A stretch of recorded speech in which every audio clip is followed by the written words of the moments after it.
pense que pour Julien, la vraie liberté va commencer vers 15 ou 16 ans, lorsqu'il se sentira libre d'aller et venir. Devant une histoire aussi terrible que celle de Julien, la première réaction de chacun de nous est de se comparer à lui.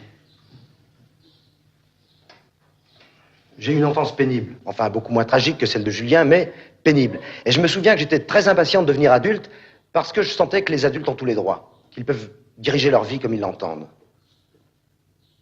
Un adulte malheureux peut recommencer sa vie ailleurs, peut repartir à zéro. Un enfant malheureux ne peut pas avoir cette pensée. Il sent qu'il est malheureux, mais il ne peut même pas mettre un nom sur son malheur.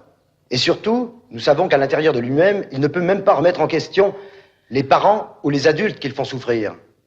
Un enfant malheureux, un enfant martyr, se sent toujours coupable. Et c'est cela qui est abominable. Parmi toutes les injustices qui existent dans le monde, celles qui frappent les enfants sont les plus injustes, les plus ignobles, les plus odieuses. Le monde n'est pas juste et ne le sera jamais. Mais il faut lutter pour qu'il y ait davantage de justice. Il le faut, on doit le faire. Les choses bougent, mais pas assez vite. Elles s'améliorent, mais pas assez vite. Les politiciens, les gens qui nous gouvernent, commencent toujours leur discours en disant « Le gouvernement ne cédera pas à la menace ». Mais en réalité, c'est le contraire, il cède toujours à la menace.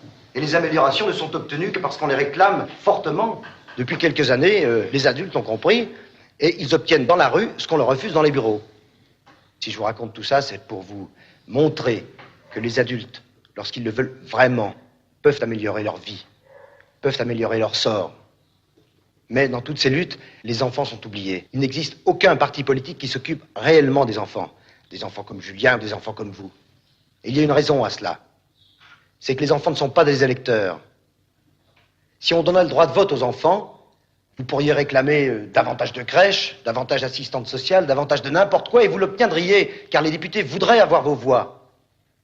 Par exemple, vous pourriez obtenir le droit d'arriver 1 heure plus tard à l'école en hiver, au lieu de venir en cours dans la nuit.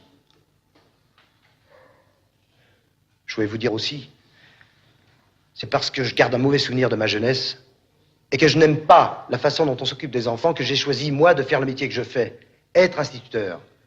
La vie n'est pas facile, elle est dure. Et il est important que vous appreniez à vous endurcir pour pouvoir l'affronter. Attention, je ne dis pas à vous durcir, mais à vous endurcir. Par une sorte de balance bizarre, ceux qui ont eu une jeunesse difficile sont souvent mieux armés pour affronter la vie adulte que ceux qui ont été très protégés ou très aimés.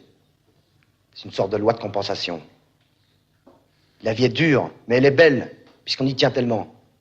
Il suffit qu'on soit obligé de rester au lit à cause d'une grippe ou d'une jambe cassée pour s'apercevoir qu'on a envie d'être dehors, de se balader, pour s'apercevoir qu'on aime vraiment beaucoup la vie.